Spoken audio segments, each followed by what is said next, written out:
Keralam CM ఎంపికపై Congress high command తర్జన భర్జనలు పడుతోంది. సీఎం రేసులో ఉన్న కేసీ వేణుగోపాల్, సతీశన్, రమేష్ చెన్నితలతో సమావేశమయ్యారు ఖర్గే, రాహుల్.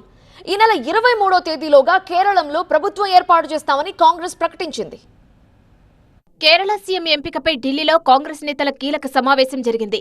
కాంగ్రెస్ అధ్యక్షుడు మల్లికార్జున ఖర్గే నివాసంలో జరుగుతున్న సమావేశానికి రాహుల్ గాంధీతో పాటు కేరళ కాంగ్రెస్ పరిశీలకులు ముకుల్ వాస్నిక్, అజయ్ మాకెన్ హాజరయ్యారు.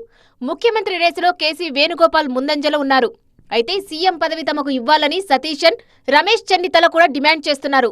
సీఎం పదవి కోసం పోటీ పడుతున్న కేసీ వేణుగోపాల్, సతీశన్, రమేష్ చెన్నితలతో ఒకేసారి కాంగ్రెస్ హైకమాండ్ చర్చలు జరిపింది. ఇప్పటికే ఎమ్మెల్యేల అభిప్రాయంపై కాంగ్రెస్ హైకమాండ్ కు పరిశీలకులు నివేదిక అందించారు. మెజారిటీ ఎమ్మెల్యేలు కేసీ వేణుగోపాల్ నాయకత్వాన్ని సమర్థిస్తున్నారు. అయితే కాంగ్రెస్ కార్యకర్తలు మాత్రం సతీశన్ ను సీఎం చేయాలని డిమాండ్ చేస్తున్నారు. ఇద్దరి మధ్య ఆధిపత్య పోరు తారస్థాయికి చేరడం కాంగ్రెస్ హైకమాండ్ కు తలనొప్పిగా మారింది. ఎట్టి పరిస్థితుల్లో తనకే సీఎం పదవి ఇవ్వాలని సతీశన్ పట్టుబట్టినట్టు తెలుస్తోంది. ముగ్గురు నేతలు సీఎం పదవిపై రాజీకి రాకపోవడంతో కాంగ్రెస్ హైకమాండ్ ఈ వ్యవహారంలో ఎలా ముందుకెళ్లాలో తెలియక సతమతమవుతుంది. కేసీ వేణుగోపాల్, సతీశన్, రమేష్ చెన్నితల ముగ్గురు కూడా కాంగ్రెస్ హైకమాండ్ కు వీర విధేయులే. కాకపోతే కేసీ వేణుగోపాల్ కు అందరికంటే ఎక్కువ రాహుల్ గాంధీతో సాన్నిహిత్యం ఉంది. ముగ్గురిలో ఎవరిని ప్రకటించినా మిగతా ఇద్దరు రెబల్స్ గా మారతారన్న భయం కాంగ్రెస్ ను వెంటాడుతోంది. శుక్రవారం సతీశన్ ను సీఎం చేయాలంటూ ఆయన అభిమానులు భారీ ర్యాలీ తీశారు. దీనిపై కూడా హైకమాండ్ సీరియస్ అయింది.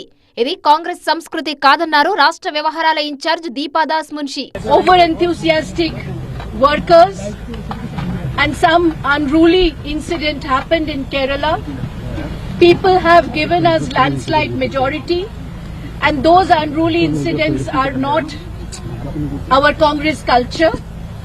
So we are requesting all the workers to stop this kind of activity.